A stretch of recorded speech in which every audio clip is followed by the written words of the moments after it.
नमस्कार, आप सभी का स्वागत है अन्नदाता कार्यक्रम में। आपके साथ मैं हूं सोनाली सिंह। हमारे देश के किसान जन का पोषक है, वह श्रम का देवता है, अन्नदाता है।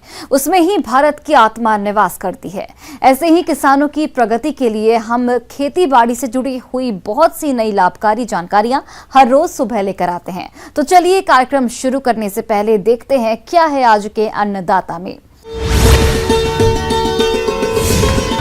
मूली की खेती से कम समय में कमाएं अच्छी आय।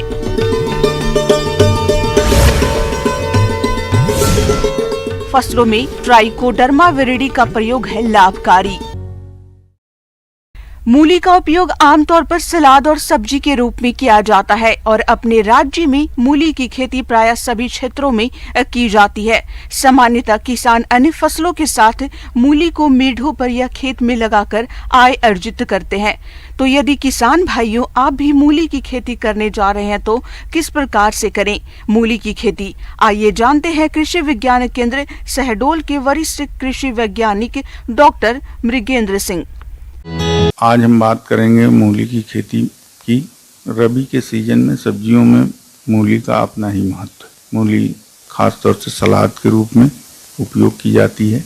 मूली का अचार भी बनाया जाता है, कई जगह सब्जियों में के रूप में भी इसका उपयोग होता है।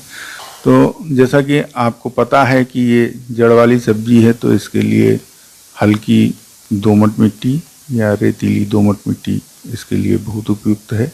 खासतौर से जहाँ पानी इकट्ठा न होता हो वहाँ पर आप इसकी गहरी जुताई करके और 2-3 जुताई करके इसमें पाटा लगवा के आप इसको समतल भूमि बना लें और उसके बाद इसकी बुआई आप कर सकते हैं।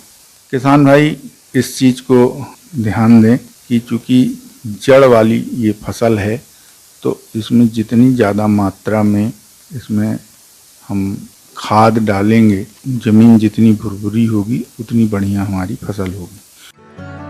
किसान भाइयों, मूली की फसल से अधिक उत्पादन प्राप्त करने के लिए खाद और उर्वरकों का संतुलित मात्रा में प्रयोग करना जरूरी होता है। इसलिए 150 कुंटल गोबर की खाद या compost, 217 kilo urea, 313 kilo single super phosphate तथा 167 किलो म्यूरेट ऑफ पोटाश प्रति हेक्टेयर की आवश्यकता होती है। इनमें से गोबर की खाद, सिंगल सुपर फास्फेट और म्यूरेट ऑफ पोटाश की पूरी मात्रा का उपयोग खेत की तैयारी के लिए समय पर करना चाहिए और यूरिया को 2 भागों में बांटकर पहली मात्रा का प्रयोग बुआई के 15 दिन बाद और दूसरी मात्रा का उपयोग 30 दिन की फसल अवस्था पर उपरिवेशन के रूप में करना चाहिए। इसकी अगर हम किस्मों की बात करें तो इसमें भी 2 तरह की वैरायटी होती हैं, एक एशियाटिक और एक टेम्परेट। तो वातावरण के हिसाब से जैसा आपका तापमान है उसके हिसाब से आप वैरायटी का चयन करें। खास तौर से एशियाटिक वैरायटी में जैसे पूसा चेतकी है, पंजाब सफ़ेद है। इसके अलावा जो तीखे में है वो अपनी जापानी वाइट है और पूसा हिमानी है। तो जो उपभोग करने वाला है, उपयोग करता है, उसकी पसंद के हिसाब से और जो मार्केट में डिमांड है और जैसा आपका तापमान है उसके हिसाब से आप किस्मों का चयन कर सकते हैं। इसमें 8 से 10 किलोग्राम पर हेक्टेयर बीज की आवश्यकता होती है, इतने में ये हो जाता है। बोने के पहले बीजोपचार बहुत आवश्यक है, खासतौर से फफूंदनाशक से, और यदि आवश्यक हो तो इंसेक्टिसाइड से भी आप इसका बीजोपचार करके ही बोएं। बुआई से पहले मूली के बीजों को कार्बेडाजिम दवा 3 ग्राम प्रति किलोग्राम बीज की दर से बीज उपचार करें। मूली की बुआई 2 तरीके से की जाती है, जिसमें पहली है कतारों में बुआई। इस विधि से बुआई करने के लिए अच्छे प्रकार से तैयार क्यारियों में लगभग 30 सेंटीमीटर की दूरी पर कतारें बना ली जाती हैं और इन कतारों में बीज को लगभग 3 से 4 सेंटीमीटर गहराई में बुआई कर देते हैं। बीज उग जाने पर जब पौधों में 2 पत्तियां आ जाती हैं तब 8 से 10 सेंटीमीटर की दूरी छोड़कर अन्य पौधों को निकाल देते हैं। दूसरी विधि है मेड़ों पर बुआई। इस विधि में क्यारियों में 30 सेंटीमीटर की दूरी पर 15 से 20 सेंटीमीटर ऊंची मेढ़ें बना ली जाती हैं। इन मेड़ों पर बीज को 4 सेंटीमीटर की गहराई पर बो दिया जाता है। बीज उग आने पर जब पौधों में 2 पत्तियां आ जाती हैं, तब पौधों को 8 से 10 सेंटीमीटर की दूरी छोड़कर बाकी पौधों को निकाल दिया जाता है। बुआई की ये विधि अच्छी रहती है क्योंकि इस विधि से बोने पर मूली की जड़ की बढ़वार अच्छी होती है और मूली मुलायम भी रहती है। जहाँ तक इसके पानी देने की बात है तो आपको पता है कि बुवाई के समय तो देना है, और आपकी भूमि जिस तरह से है, अगर हल्की ज़मीन है तो आपको 3-4 दिन के इंटरवल में पानी देना पड़ेगा। यदि आपकी ज़मीन अच्छी है, उसमें ऑर्गेनिक मैटर्स ठीक हैं, तो 5 से 6 दिन में आपको उसमें पानी देते रहना होगा। खरपतवार नियंत्रण की जहाँ तक बात आती है तो मैं तो किसान भाइयों को सलाह दूंगा कि आप निदाई गुड़ाई के द्वारा ही खरपतवार नियंत्रण करें। यदि संभव नहीं है तो पर हेक्टेयर के हिसाब से बुवाई के तुरंत बाद 48 घंटे के अंदर 3 किलोग्राम पेंडामिथिलिन 1000 लीटर पानी में घोल के पर हेक्टेयर के हिसाब से आप इसका उपयोग कर सकते हैं। क्योंकि ये प्री इमरजेंस है, ये शुरुआत में ही डाला जाता है, तो इससे जो घास कुल के खरपतवार हैं वो उग नहीं पाते और ये हमें 20 से 25 दिन की बढ़त हमारी फसल को मिल जाता है। तो किसान भाई अगर इन चीज़ों का ध्यान रखेंगे तो निश्चित रूप से अच्छा उत्पादन प्राप्त कर सकते हैं। किसान भाइयों, अब लेते हैं एक छोटा सा ब्रेक। ब्रेक के बाद आप सभी दर्शकों का अन्नदाता में स्वागत है। फसलों में रासायनिक दवाओं के अधिक प्रयोग से मिट्टी और उत्पाद दोनों पर खराब असर पड़ता है, जबकि बाजार में कई ऐसे जैविक उत्पाद उपलब्ध हैं जिनका आप फसलों में प्रयोग करके कीट रोगों का नियंत्रण कर सकते हैं। आज हम आपको ऐसे ही एक फफूंदनाशी ट्राइकोडर्मा के बारे में बताएंगे, जिस पर हमारे बीच चर्चा कर रहे हैं पौधा रोग विशेषज्ञ डॉक्टर मनोज वर्णवाल। किसान भाई, सबसे पहले मैं बताना चाहूँगा कि ट्राइकोडर्मा एक बहुत अच्छा बायो कंट्रोल एजेंट है जो खास करके बहुत सारे बीमारी को रोकता है। उदाहरण के तौर पर देखा जाता है कि जो भी मिट्टी जनित रोग होते हैं उसमें इसका उपयोग बड़े पैमाने पर होता है। जैसे मुरझाने वाली बीमारी चना में लगता है, अरहर में लगता है, टमाटर में लगता है, बैगन में लगता है। इस तरह से कई फसलों में ये इसका खास करके देखा गया ये बीमारी आती है। या डैम्पिंग ऑफ है, डैम्पिंग ऑफ लगता है, खास करके बहुत सारे वेजिटेबल्स में लगते हैं। तो डैम्पिंग ऑफ बीमारी रोकने के लिए हम लोग ट्राइकोडर्मा का व्यवहार करने का सलाह देते हैं। आधुनिक तकनीकी में ट्राइकोडर्मा का उपचार किसानों के लिए हर हाल में फायदेमंद है। दरअसल ट्राइकोडर्मा घुलनशील जैविक फफूंदी नाशक एक कवक है। धान, गेहूं, दलहनी, औषधीय, गन्ना और सब्जियों की फसल में प्रयोग करने से उसमें लगने वाले फफूंद जनित तना, गलन, उकठा आदि रोगों से निजात मिल जाती है। इसका प्रभाव फलदार वृक्षों पर भी लाभदायक है। इसकी कीमत या लागत भी रासायनिक दवाइयों से काफी कम है। साथ ही पर्यावरण के लिए भी सुरक्षित होता है। इसका प्रयोग किसान आसानी से कई तरह की फसलों में कर सकते हैं। ट्राइकोडर्मा वास्तव में एक बायो कंट्रोल एजेंट है। इसमें देखा जाता है कि इसमें दूसरे सूक्ष्म जीवाणु को खाने की क्षमता बहुत ज्यादा होती है। कहने का अर्थ यह है ट्राइकोडर्मा अपने आप में एक फंगस है जो दूसरे फंगस को खाता है। ऐसा देखा जाता है कि ट्राइकोडर्मा खास करके एक ऐसा बायो कंट्रोल एजेंट है जो 2-3 तरह से उपयोग किया जाता है। पहला, बीज बोने से पहले बीज का बीज उपचार करना चाहिए। बीज उपचार जनरली हम लोग बोलते हैं 6 ग्राम से 10 ग्राम ट्राइकोडर्मा तक प्रति किलो बीज की दर से बीज उपचार करने का सलाह देते हैं। दूसरा, ट्राइकोडर्मा को छिड़काव करके भी इसको बहुत सा बीमारी को कंट्रोल किया जा सकता है। यही नहीं, इसके अलावा इसका प्रयोग हम लोग खास करके ट्राइकोडर्मा को पौधे के जड़ के पास में डालने पर भी बीमारी को रोका जा सकता है।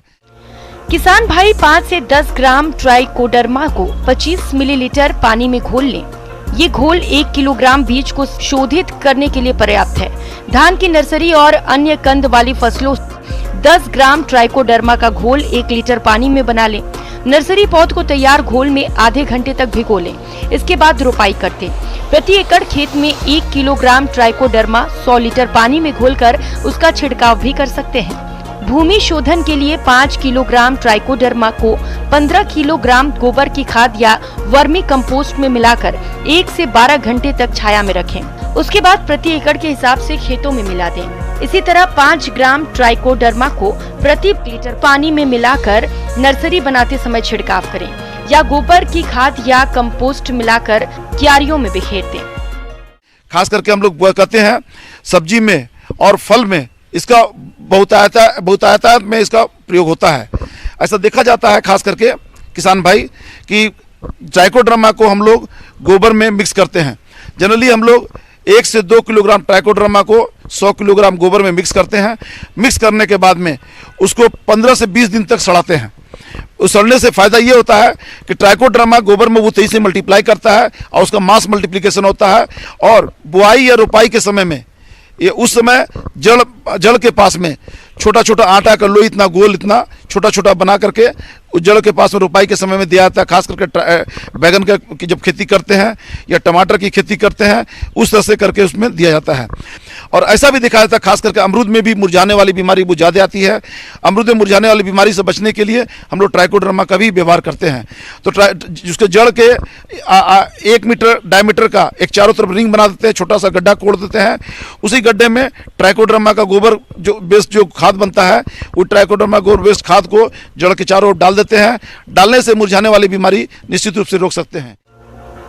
ट्राइकोडर्मा का प्रयोग करते समय कुछ बातों का ध्यान रखें, जैसे ट्राइकोडर्मा के विकास और अस्तित्व के लिए उपयुक्त नमी बहुत आवश्यक है। इसीलिए इसके इस्तेमाल से पहले देख लें कि मिट्टी सूखी ना हो। जिस खेत में ट्राइकोडर्मा को डाला गया हो उस खेत में 1 सप्ताह तक कोई भी फंगीसाइड या फफूंदी नाशक का इस्तेमाल न करें। अगर ट्राइकोडर्मा से बीज को उपचारित कर रहे हैं तो ध्यान रखिए कि सूर्य की किरणें उस पर सीधे ना पड़े। ट्राइकोडर्मा से उपचारित गोबर की खाद अधिक दिनों तक के लिए न रखें। उपचारित गोबर की खाद का इस्तेमाल अधिकतम 3 से 4 माह तक करना अच्छा रहता है। ट्राइकोडर्मा सभी सरकारी बीज भंडारों तथा दवा की दुकानों में उपलब्ध है। इसके अलावा कृषि विज्ञान केंद्र, कृषि विश्वविद्यालय, कृषि महाविद्यालयों से भी इसको आप ले सकते हैं। यही नहीं, एक चीज बताना चाहूँगा किसान बंधु, जो मार्केट में ट्राइकोडर्मा मिलता है उसका लाइफ वास्तव में 6 महीने का होता है। इसलिए दवा खरीदने से पहले एक चीज आपको अवश्य याद होना चाहिए कि उसका मैन्युफैक्चरिंग डेट देख लेना चाहिए। 6 महीना से पुराना हुआ तो निश्चित रूप से दवा उतना कारगर नहीं होता है। अगर 2 महीना 3 महीना पुराना मैन्युफैक्चरिंग मिले तो ज़्यादा इफेक्टिव होता है, लेकिन 6 महीने के पुराना ट्राइकोडर्मा वो आप व्यवहार में नहीं ला सकते हैं। इसीलिए खरीदते समय किसान बंधु विशेष रूप से आप इसका ध्यान रखेंगे।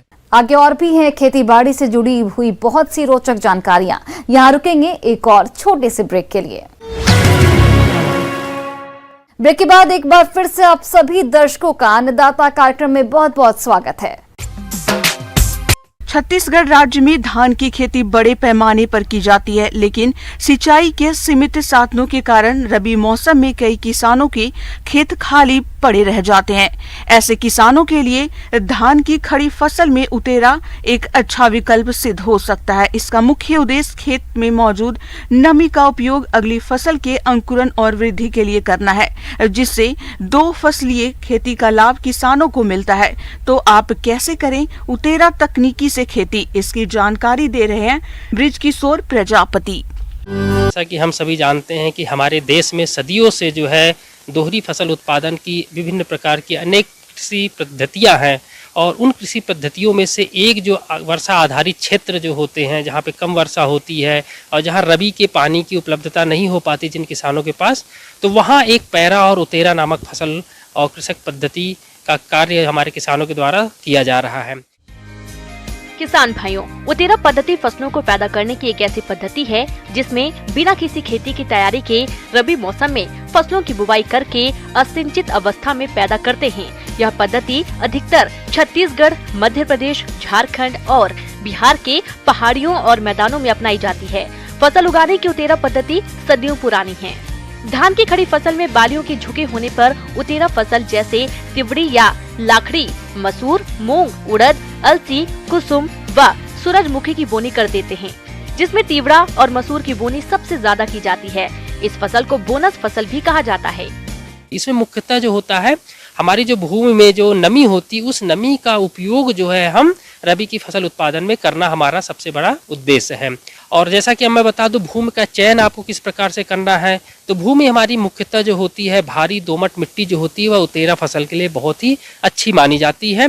दूसरी चीज़ में यह ध्यान रखना है कि आपकी भूमि में जो है गड्ढे ना हो, मतलब जल भराव की उपस्थिति ना हो, भूमि आपका समतल हो, जिसके कारण अंकुरण के बाद जो है रबी की फसलें जो हैं, जो आगे हम बताएंगे, उसका अंकुरण जो है क्षतिग्रस्त ना हो या किसी प्रकार की बीमारी न लगे। अब दूसरी चीज़ जो है, आपको किस प्रकार का फसलों का इसमें चयन करना यह बहुत ही ज़रूरी होता है। तो सबसे पहले एक जो होती है आधार फसल। आधार फसल वह फसल होती है जो खरीफ के मौसम में उगाई गई है। तो मुख्यतः हमारे यहाँ जो है धान की फसल जो है वो आधार फसल हुई। अब आधार फसल जो है उसके पकने से, या हम बोल सकते हैं उसके फूल आने के 2 हफ्ते के बाद जो है जो पैरा फसल है, उतेरा फसल जो है ठंडी में उगाई जाने वाली, उन फसलों का जो है हम खेत में छिड़काव करना होता है। तो सबसे अभी पर्याप्त समय, जो सबसे अनुकूल समय है वो अक्टूबर का 15 तारीख जो होता है, उससे लेकर आप जो होता है नवंबर तक जो है पैरा उतेरा फसल का छिड़काव अपने भूमि में कर सकते हैं। अब हमें देखना है कि फसल कौन कौन सी हमें उगानी है। पैरा उतेरा फसल के अंतर्गत जो तिलहन फसल है, इसमें जो मुख्य रूप से जो हमारी अभी जवाहरलाल नेहरू कृषि विश्वविद्यालय के द्वारा जो उन्नत किस्म है, जैसे JLS 73 हुआ, JLS 79 हुआ, JLS 66 हुआ, JLS 67 हुआ, इन किस्मों का चयन कर सकते हैं। उसके अलावा जैसे मसूर की फसल है, जो दलहनी फसल है, इस दलहनी फसल में जैसे अभी IPL 316 हुआ, RVL 11-6 हुआ, तो और कोटा मसूर 1 हुआ, यह एक उन्नत किस्म है। इन किस्मों का आप अगर चयन करते हैं तो हमें अधिक उत्पादकता प्राप्त हो सकती है। इसी प्रकार से एक खेसारी दाल होती है जो लेथाइरस कहलाती है, हमारे क्षेत्र में बहुत ही प्रचलित है किसानों के द्वारा। तो उसकी जो छत्तीसगढ़ में मुख्यतः जो है रतन किस्म जो है, यह भी हमारे क्षेत्र के लिए बहुत ही अनुकूलित है। इस किस्म का भी आप चयन कर सकते हैं। तो सर्वप्रथम सबसे बड़ी चीज़ यह होती है कि जो पैरा उतेरा फसल के रूप में जब हम इन फसलों का उपयोग करते हैं तो उसमें 1.5 गुना बीज ज़्यादा उपयोग करना होता है। जैसे एक उदाहरण के लिए मैं आपको बता दूं, जैसे आप लोग जानते हैं कि एकड़ के पीछे जो है अलसी का 8 kg बीज आप लोग उपयोग करते हैं। तो अगर हम 1.5 गुना ज़्यादा बात करें तो मतलब 12 kg जो है आपको प्रति एकड़ की दर से आपको बीज का उपयोग करना होगा। इसी प्रकार से आपको मसूर में और जो हमारी खेसारी दाल होती है उसमें आपको 1.5 गुना आप जो है बीज दर को ज़्यादा उपयोग करें। अब जो हम बीज उपचारित की बात कर ले, क्योंकि जो है अभी हम इसमें खेत की जुताई करके तो बीज को हम छिड़काव करते नहीं हैं, हम खड़ी फसल में उपयोग करना होता है। तो इसमें हमें बीज उपचारित करना बहुत ज़रूरी होता है। फंगस या कवकनाशी से अगर आप उपचारित करना चाहते हैं, कार्बेंडाजिम के साथ मैंकोजिब नामक मिक्स दवा आती है जिसकी 2 ग्राम मात्रा प्रति kg बीज को उपचारित करने के लिए पर्याप्त होता है। ट्राइकोडर्मा जो है हमारा यह जैव उर्वरक जो बोल सकते हैं, तो इसका जो है 5 ग्राम प्रति kg बीज को उपचारित करने के लिए उपयोग कर सकते हैं। अगर हम दलहनी फसल का उपयोग कर रहे हैं तो 200 ग्राम जो है राइजोबियम जो है दलहनी फसल के लिए 10 kg बीज को उपचारित करने के लिए पर्याप्त होता है। इसी प्रकार से अगर हम PSB फास्फोरस सॉल्युलाइजिंग बैक्टीरिया का अगर उपयोग करना चाहते हैं तो उसकी भी जो है आप 10 से 15 ग्राम मात्रा जो है प्रति kg बीज को उपचारित करने के लिए उपयोग कर सकते हैं। और इन उपचारित बीजों को फिर जो है आप खेत में छिड़काव करें खड़ी फसल के अंतर्गत। उतेरा फसल धान की बालियां झुकी होने पर छिड़क कर बुवाई करते हैं, क्योंकि हम जानते हैं कि इस फसल को किसी प्रकार का खाद या उर्वरक देना संभव नहीं हो पाता और इसलिए किसान भाइयों धान की फसल में स्फुर व गोबर की खाद का प्रयोग करने से उतेरा की पैदावार बढ़ जाती है। यदि धान में उतेरा डालते समय 10 किलोग्राम प्रति हेक्टेयर की दर से यूरिया को दिया जाए तो उतेरा फसल की उत्पादकता में वृद्धि हो जाती है। किसान भाइयों, यदि आपके पास धान के लिए पानी उपलब्ध है तथा रबी फसलों के लिए नहीं है तो इस स्थिति में धान की गभोट अवस्था में पानी अस्थायी रूप से निकालकर खेत में दरार लाते हैं। खेत से पानी निकालने के 7 दिन के बाद फिर खेत में 7 दिन तक पानी भर दें। इसके बाद खेत का पानी कम करके उतेरा फसल की बुवाई कर दें। इस प्रक्रिया से उतेरा फसल में खरपतवार भी कम हो जाते हैं और उतेरा फसल की पैदावार भी बढ़ जाती है।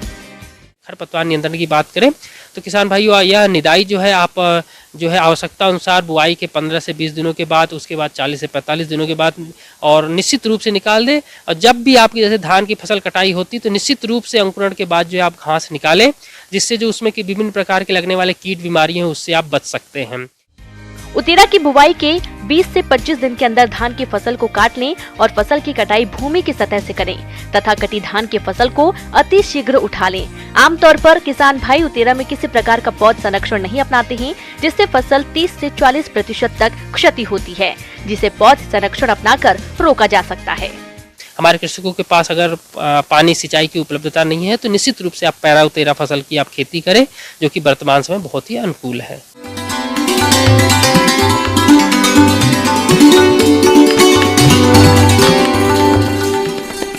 आइए जानते हैं अन्नदाता निःशुल्क फोन के माध्यम से पूछे गए समस्याओं का समाधान। आज के अन्नदाता हेल्पलाइन में जिस प्रश्न को कार्यक्रम में शामिल किया गया है उसे पूछा है ग्राम सेबरा, जिला इंदौर के किसान मुकेश यादव ने। आप गाय की जर्सी नस्ल के बारे में जानकारी चाहते हैं तो मुकेश जी आपकी जानकारी के लिए प्रस्तुत है कार्यक्रम का यह अंश। भारतीय संस्कृति में गाय का बहुत ही ऊंचा स्थान है। प्राचीन काल से ही ये भारत की अर्थव्यवस्था की रीढ़ रही है।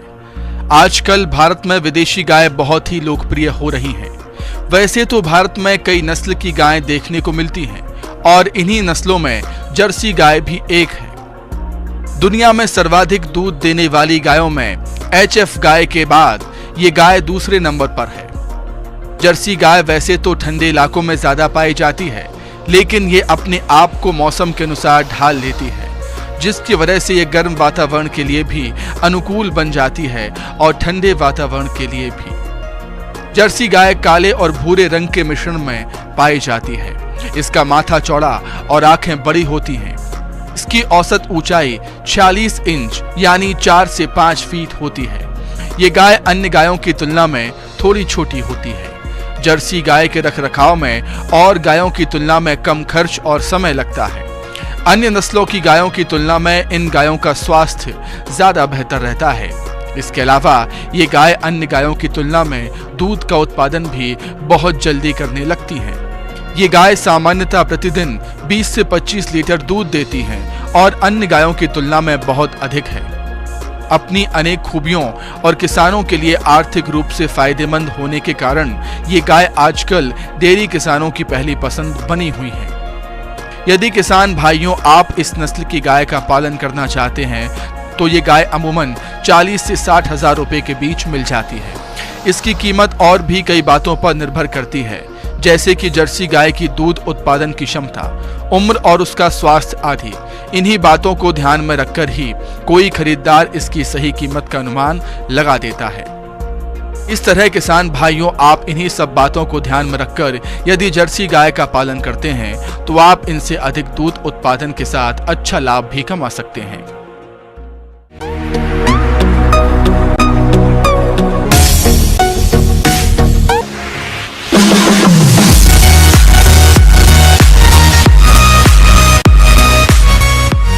एक नजर डालते हैं राज्य के कुछ मंडियों के प्रमुख फसलों के बाजार भाव पर।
किसान भाइयों, कृषि संबंधित समस्या या सुझावों के लिए आप हमें इस पते पर संपर्क कर सकते हैं।